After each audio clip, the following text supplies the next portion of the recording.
ইয়া আইয়ুহাল্লাযীনা আমানু লা তাত্তাখিযু বিতানাতাম মিন দুনিকুম লা ইয়ালুনাকুম খাবালা। আল্লাহ সুবহানাহু তাআলা বলেন, হে পৃথিবীর মানুষ, তোমরা যারা ঈমান নিয়ে এসেছো, তোমরা যারা মুসলিম হয়েছো, কখনোই তোমরা ইহুদি খ্রিস্টান মুশরিক যারা হিন্দু এদেরকে গ্রহণ করবে না।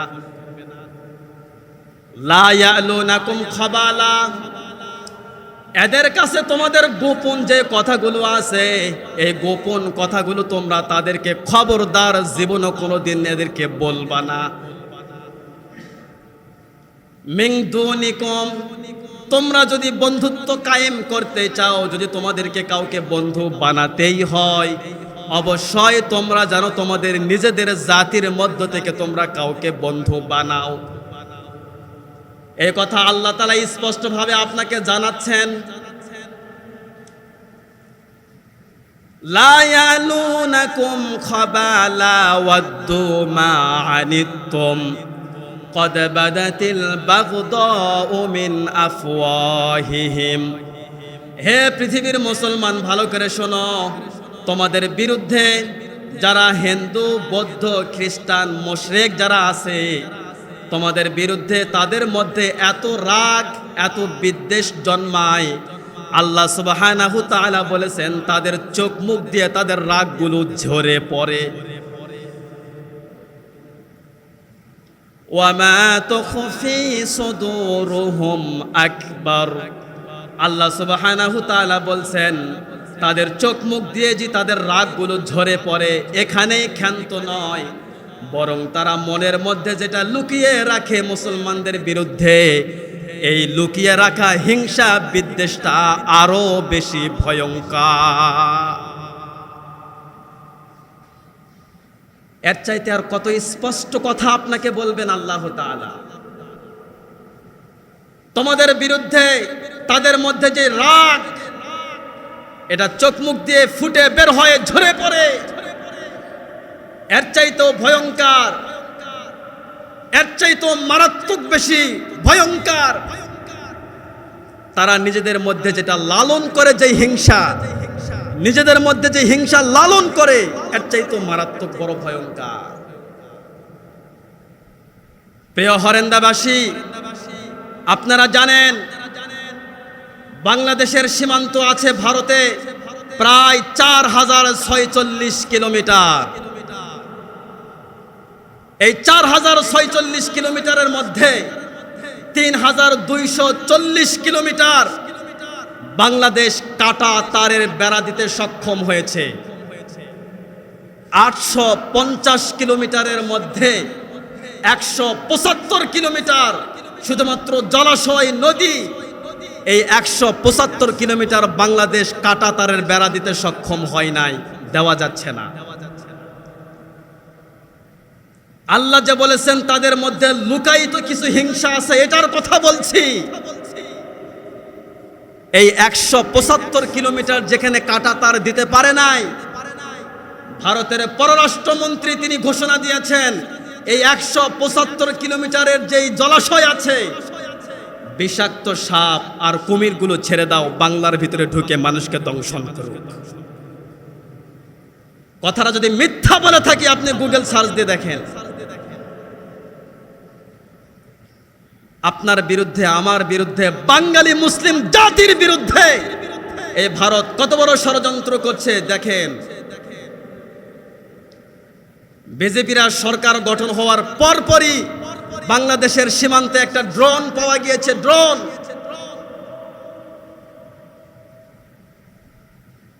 এই ড্রোন ভুট্টার ক্ষেতের মধ্যে এসে পড়ে গেল। কিছু কৃষক হঠাৎ করে বিকট আওয়াজ এসে দেখে একটা ড্রোন, পুলিশের হাতে সেটাকে হস্তান্তর করা হলো।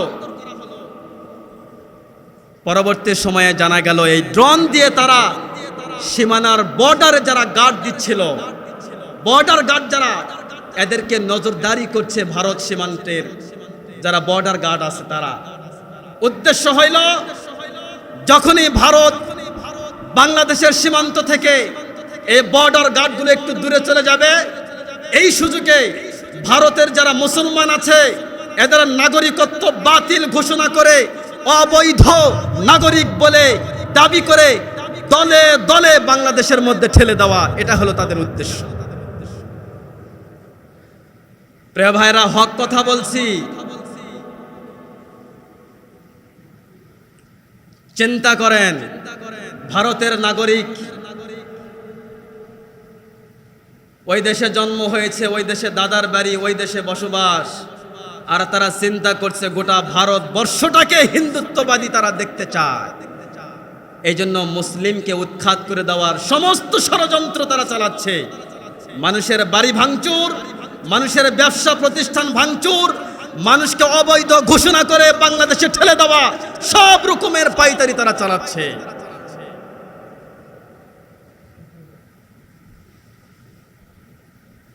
প্রিয় ভাইরা, আল্লাহ তাআলা বলেন, ইন্নাল্লাযীনা কাফারু মিন আহলিল কিতাবি ওয়াল মুশরিকিনা ফি নারি জাহান্নামা খালিদিনা ফিহা উলাইকা হুম শাররুল বারিয়া। সূরা বাইয়ানা 6 নম্বর আয়াত। আল্লাহ সুবহানাহু তাআলা বলেন, নিশ্চয় যারা মুশরিক, যারা ইহুদি, যারা খ্রিস্টান, এদেরকে আমি জাহান্নামে দেব। এরা যতই মুসলমানদের বিরুদ্ধে যতই ষড়যন্ত্র করুক না কেন, মুসলমানদেরকে উৎখাত করে দেওয়ার জন্য যত রকমের প্রচেষ্টা চালাক না কেন, কোন মুসলমান যদি ধর্মান্তরিত হয়ে, কোন মুসলমান যদি মুশরিকের পদ্ধতি অবলম্বন করে, আল্লাহ সুবহানাহু তাআলা বলছেন তাদেরকে সহ আমি ওই মুশরিকগুলোকে জাহান্নামে দিয়ে দিব। ফি নারি জাহান্নামা খালিদিনা ফিহা, আর এই জাহান্নামের মধ্যে তারা চিরস্থায়ী থাকবে, কখনো বের হতে পারবে না। উলাইকা হুম শাররুল বারিয়া, এই পৃথিবীতে যদি নিকৃষ্ট মানুষ থেকে থাকে তাহলে ওই মানুষগুলোই বড় নিকৃষ্ট।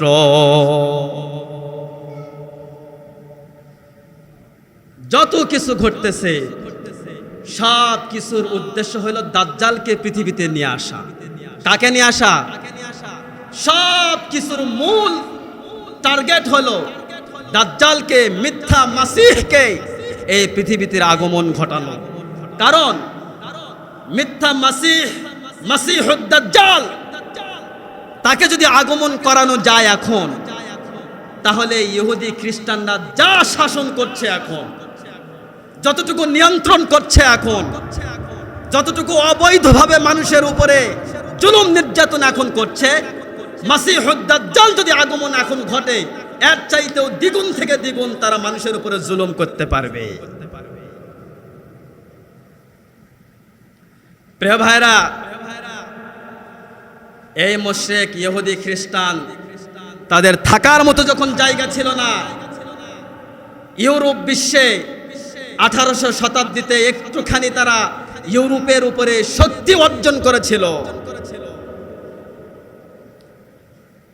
ইউরোপ কান্ট্রির মতো একটি দেশে তারা যখন শক্তি অর্জন করতে সক্ষম হয়েছে, তখন তারা পরিকল্পনায় মেতেছে, চক্রান্তের মধ্যে মেতেছে। সারা বিশ্বের যত মুসলিম কান্ট্রি রয়েছে, প্রত্যেকটা মুসলিম দেশে দেশে খ্রিস্টানদের একটা করে আস্তানা তৈরি করতে হবে, এই মিশন নিয়ে তারা নেমেছে। দুবাই, কুয়েত, বাহরাইন, তুরস্ক, কাতার, এই সমস্ত মুসলিম দেশগুলোতে অলরেডি তাদের একটা করে আস্তানা তৈরি করা হয়ে গিয়েছে। এই যে ইন্দোনেশিয়া, প্রায় 17টি দ্বীপ মিলে এই রাষ্ট্রটা গঠন হয়েছে। এত বড় একটা রাষ্ট্র, এত বড় রাষ্ট্রের সব কিন্তু মুসলমান, তারপরও কিন্তু 17টা দ্বীপের মধ্যে একটা দ্বীপকে কিন্তু তারা খ্রিস্টানদের আস্তানা বানিয়ে ফেলেছে।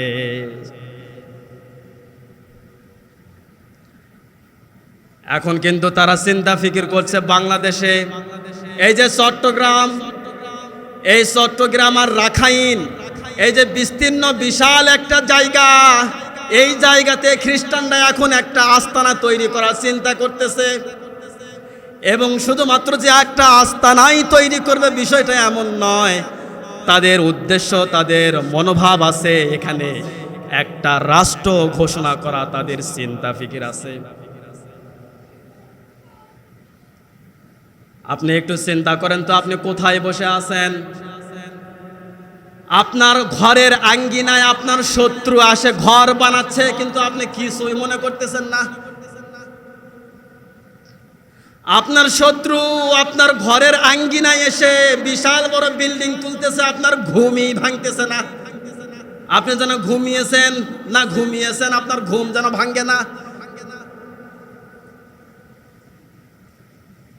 এত দিনে কিন্তু খ্রিস্টানরা চট্টগ্রাম আর রাখাইন অঞ্চলটাতে একটা আস্তানা তৈরি করে ফেলতো, কিন্তু তৈরি করতে পারে নাই। এটা শুধুমাত্র চীনের জন্যে, কারণ চীন রাখাইনের মধ্যে প্রায় 2700 কিলোমিটার একটা পাইপ লাইন তৈরি করেছে। এই 2700 কিলোমিটার পাইপ লাইন তৈরি করার একমাত্র উদ্দেশ্য হইল চীন মায়ানমারের সাথে একটা ভালো সম্পর্ক রাখে।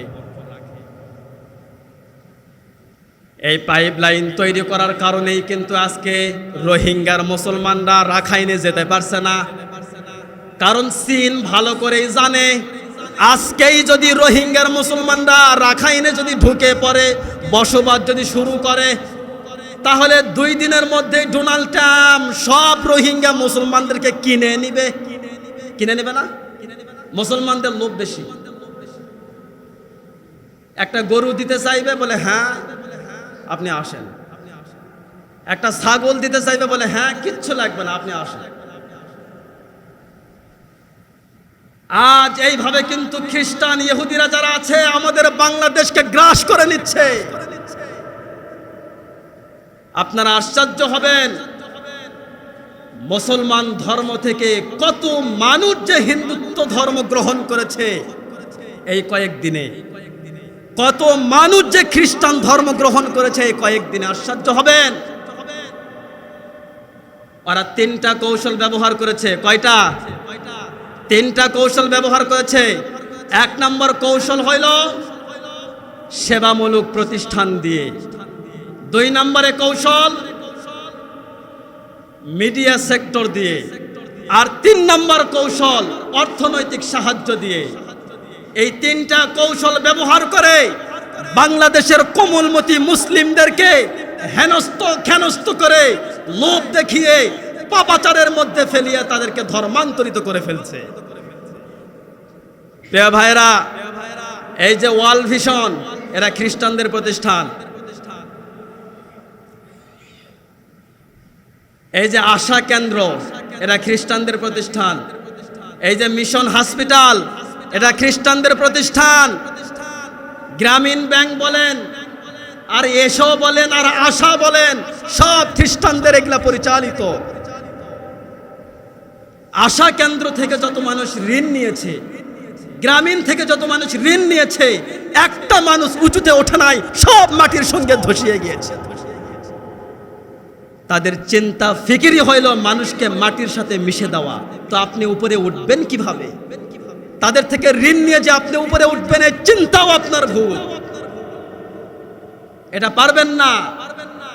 সুতরাং তাদের থেকে যে ঋণগুলো আজকে নেওয়া হচ্ছে, এগুলো বাদ দেন মুসলমান, এগুলো নেওয়া যাবে না। এরা যে প্রতিষ্ঠানগুলো খুলেছে ছোট ছোট বাচ্চাদের পড়ালেখার জন্য, এই বাচ্চাগুলোকে তারা পড়ালেখা শেখানোর পাশাপাশি মাঝে মধ্যে তারা কলা পাউরুটি খাওয়ায়, মাঝে মধ্যে তারা ডিম সিদ্ধ খাওয়ায়, মাঝে মধ্যে তারা খিচুড়ি খাওয়ায়।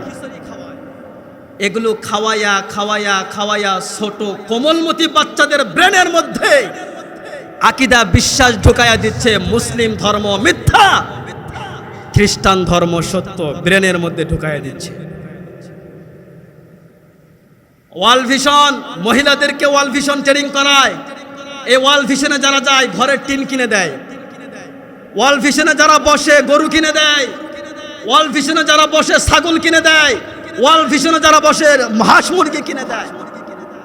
এর মানে কি? তারা কি মুসলমানের উন্নতি চায়? কখনো না। মুসলিমকে ধ্বংস করার জন্য পাইতারি করছে তারা। এগুলো লোভ। আস্তে আস্তে গরু কিনে দিচ্ছে, মুরগি কিনে দিচ্ছে, অন্তরঙ্গ সৃষ্টি করছে, একটা সম্পর্ক তৈরি করছে, বন্ধুত্বর ভাব পোষণ করছে। একটা সময় আপনাকে বলবে অনেক টাকা দিব, একটা সময় আপনাকে বলবে অমুক জায়গায় একটা বিল্ডিং দিব, তুমি খ্রিস্টান ধর্ম গ্রহণ করো। মুসলিম তুমি তো বোকা, গ্রহণ করবা। এই জন্যই কিন্তু চীন রোহিঙ্গার মুসলমানদেরকে রাখাইনে ঢুকতে দেয় নাই। আজকেই রোহিঙ্গার মুসলমান রাখাইনে যাক, কালকেই ডোনাল্ড ট্রাম্প মুসলমানদেরকে কিনে নিবে। আর রোহিঙ্গা মুসলমানদেরকে যদি কিনানো যায়, রাখাইন আর চট্টগ্রাম বিস্তীর্ণ এলাকা মিলে এই খ্রিস্টানরা একটা আস্তানা তৈরি করবে। পরের 5 বছরে এই জায়গাটা একটা রাষ্ট্র ঘোষণা করবে, ইহুদি রাষ্ট্র ঘোষণা করবে। তাই বলে মনে করেন না চীন আমাদের ভালো করছে, না, চীনও কিন্তু তাদের স্বার্থ আছে। চীন কিন্তু মুসলমান না, ডোনাল্ড ট্রাম্পও মুসলমান না, রাশিয়াও মুসলমান না। এরা কেউ মুসলমানের ভালো চায় না, সবাই মুসলমানদেরকে ধ্বংস করা যায় কিভাবে, এইটাই তারা চায়। প্রিয় ভাইরা, আমি এখানে যারা উপস্থিত আছেন, মাইকের আওয়াজ যতদূর যাচ্ছে, যত মহিলারা শুনতে পাচ্ছেন, সবাইকে উদ্ধারত আহ্বান করছি। ইহুদি খ্রিস্টানদের প্রতিষ্ঠানে আপনারা আর যাবেন না। ইহুদি খ্রিস্টানদের প্রতিষ্ঠানে বাচ্চাদেরকে পাঠাবেন না। যতই বাচ্চার ভরণ পোষণ তারা বহন করুক না কেন, যতই তারা আপনাকে আর্থিক সুবিধা দেখ না কেন, তাদেরকে আপনারা বয়কট করেন, তাদের প্রতিষ্ঠানে আমরা আর যাব না। পারবেন ইনশাআল্লাহ? এনজিওর মাধ্যমে যারা ঋণ নিয়েছেন, তাওবা করবেন, ঋণ পরিশোধ করে জীবনে কোনোদিন আর ঋণ নেবেন না। ওয়ার্ল্ড ভিশনে যারা বসেন, তাওবা করবেন, সেখান থেকে ফিরে আসবেন, কোনোদিন আর সেখানে বসবেন না।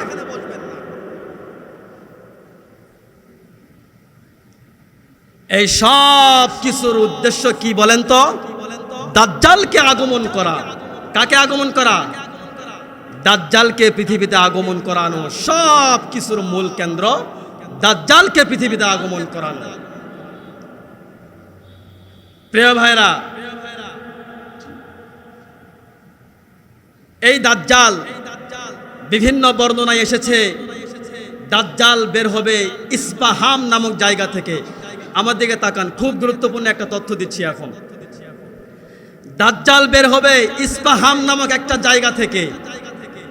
এই ইস্পাহাম কোন জায়গাতে আছে? এটা বর্তমান ইরাকের মধ্যে আছে। কিন্তু অচিরেই ইসরায়েল এই ইস্পাহাম নামক জায়গাটা দখল করবে, কারণ সেখান থেকেই দাজ্জাল আত্মপ্রকাশ ঘটাবে। আর দাজ্জাল হবে একজন ইহুদি যুবক। কি হবে? ইহুদি যুবক হবে দাজ্জাল। আরেকটি বর্ণনায় এসেছে দাজ্জাল মূলত আসবে খোরাসান এলাকা থেকে। এই খোরাসান এলাকা বলা হয় মূলত আজকে লেবানন আর জর্ডানের মাঝামাঝি একটা রাস্তা আছে। মূলত এই খোরাসানকে বলা হয় ইস্পাহাম। এই খোরাসান এলাকাটাকে ইস্পাহামের মধ্যে ধরানো হয়। আরেকটি বর্ণনায় এসেছে দাজ্জালের আত্মপ্রকাশ ঘটবে শাম দেশ থেকে। ভালো করে লক্ষ্য করেন, 3টা বর্ণনা। আর শাম দেশ মূলত বলা হয় বর্তমানে যেটা প্যালেস্টাইন। এই প্যালেস্টাইন যেটা এখন লেবানন আর জর্ডান, এই দুইটা রাষ্ট্রের মাঝামাঝি থেকে একটা রাস্তা, এই রাস্তার মাঝখান থেকে দাজ্জালের আত্মপ্রকাশ ঘটবে। তাহলে বর্ণনায় আসেছে 3টা। একটা হইল দাজ্জালের আত্মপ্রকাশ ঘটবে ইস্পাহাম থেকে, আরেকটি হলো দাজ্জালের আত্মপ্রকাশ ঘটবে খোরাসান এলাকা থেকে, আরেকটি বর্ণনা দাজ্জালের আত্মপ্রকাশ ঘটবে শাম দেশ এলাকা থেকে। যাই হোক না কেন, দাজ্জালের আত্মপ্রকাশ ঘটবে, এর মধ্যে কোনো সন্দেহ নাই। এখন কথা হইল দাজ্জাল পৃথিবীতে আসার পরে দাজ্জাল পৃথিবীতে অবস্থান করবে 40 দিন। কয় দিন? দাজ্জাল পৃথিবীতে অবস্থান করবে 40 দিন। দাজ্জালের প্রথম দিনটা হবে 1 বছরের সমান। প্রথম দিনটা হবে 1 বছরের সমান। আর দাজ্জালের দ্বিতীয় দিনটা হবে 1 মাসের সমান, আর দাজ্জালের তৃতীয় দিনটা হবে 1 সপ্তাহের সমান। দাজ্জালের চতুর্থ দিনটা হবে আমাদের দিনের মতো স্বাভাবিক দিন। চতুর্থ থেকে শেষ পর্যন্ত এরকম স্বাভাবিক দিন থাকবে। গড়ে আমরা হিসাব করে পেয়েছি দাজ্জাল এই পৃথিবীতে 1 বছর 1 মাস 24 দিন অবস্থান করবে। 1 বছর 1 মাস 24 দিন দাজ্জাল অবস্থান করবে। এরই মধ্যে সারা দুনিয়া লন্ডভন্ড করে দিবে দাজ্জাল। আল্লাহ তাআলা তার হাতে এমন ক্ষমতা দিবেন, তিনি আকাশকে অর্ডার করবেন, বৃষ্টি নাজিল হবে। যেই জমিনকে অর্ডার করবেন ওই জমিনে আর ফসল উৎপাদন করবে না। যেই পশুগুলোকে অর্ডার করবেন দুধ দিয়ে পরিপূর্ণ করে দিবে পশুগুলো। তার কাছে থাকবে রুটির পাহাড়, তরকারির পাহাড়, পানি, সব থাকবে তার কাছে। আল্লাহ তাআলা এগুলো দিবেন মুসলমানকে পরীক্ষা করার জন্য, যে দেখি মুসলমান কতটা ধৈর্য ধারণ করতে পারে। এক বর্ণনায় এসেছে দাজ্জাল যখন পৃথিবীতে আসবে তার 3 বছর পূর্বে মালহামা হবে, অর্থাৎ 3 বছর আগে কোনো ফসলাদি উৎপাদন আর হবে না। এই 3 বছরকে 3টা ভাগ করা হয়েছে। প্রথম বছর ফসল একটু ভালো হবে, আকাশের বৃষ্টি মোটামুটি একটু হবে। দ্বিতীয় বছর প্রথমে যা হয়েছিল তার তুলনায় কম হবে, আকাশের বৃষ্টি গততে যা হয়েছিল তার তুলনায় বেশি হবে, এই জন্য ক্ষতি ফসলের আরো বেশি হবে। আর তৃতীয় বছরে, দাজ্জাল আসার পূর্বের কথা বলছি, তৃতীয় বছরে একেবারে বৃষ্টি বর্ষণের কারণে ফসলাদি উৎপাদন সব বন্ধ হয়ে যাবে, আর কোনো ফসলাদি থাকবে না। মানুষ সেই সময় এমন অনাহারে, এমন হাহাকারের দিন কাটাবে, মানুষ শুকনো পাতাগুলো চেবে চেবে খাবে, মানুষ গাছের ছালগুলো চাবে চাবে খাবে। ঠিক সেই সময় দাজ্জালের কাছে রুটি থাকবে, পানি থাকবে। এই মুহূর্তে যে মুসলমান ধৈর্য ধারণ করতে পারবে, যে মুসলমান ঈমানের উপরে অবিচল থাকতে পারবে, আল্লাহ সুবহানাহু ওয়া তাআলা ওই মুসলমানকে জান্নাত দেবে। রাসূল আকরাম সাল্লাল্লাহু আলাইহি ওয়াসাল্লাম বলেছেন, আমার উম্মতের 2টা দল জান্নাতে যাবে। তার মধ্যে একটা দল হলো হযরতে ঈসা আলাইহিস সালামের হাতের উপরে হাত রেখে বায়াত গ্রহণ করে দাজ্জালের বিরুদ্ধে যুদ্ধ করবে। আর 2 নম্বর ওই দলটা, যে দলটা হিন্দুস্তানের বিরুদ্ধে যখন যুদ্ধ লেগে যাবে, হিন্দুস্তানের বিরুদ্ধে যুদ্ধ যখন হবে, আমার বান্দাগুলো হিন্দুস্তানের বিরুদ্ধে যুদ্ধে অংশগ্রহণ করবে। হিন্দুস্তানের বিরুদ্ধে যখন যুদ্ধ লেগে পড়বে, সেই সময় ওই যুদ্ধে যারা অংশগ্রহণ করবে তারা জান্নাতি, আর দাজ্জালের বিরুদ্ধে যারা যুদ্ধ করবে তারা জান্নাতি। প্রিয় ভাইরা, এইভাবে দাজ্জালের আত্মপ্রকাশ ঘটবে। আসুন, দাজ্জাল পৃথিবীতে আগমনের সময় অতি নিকটবর্তী হয়েছে। উদ্ধার তো আহ্বান করছি, কথাগুলো বলার উদ্দেশ্য আমার একটাই, ভালো করে তাকান। 70টা আলামত আছে কিয়ামতের আগে। কয়টা? 70টা আলামতের মধ্যে 66টা আলামত হয়ে গেছে, প্রকাশ হয়েছে, বাকি আছে 4টা। তাহলে কি এখনো মনে করবেন কিয়ামত বহু দূরে? এই জন্য আহ্বান করছি ভাই, আপনি আপনার রবের দিকে আসেন।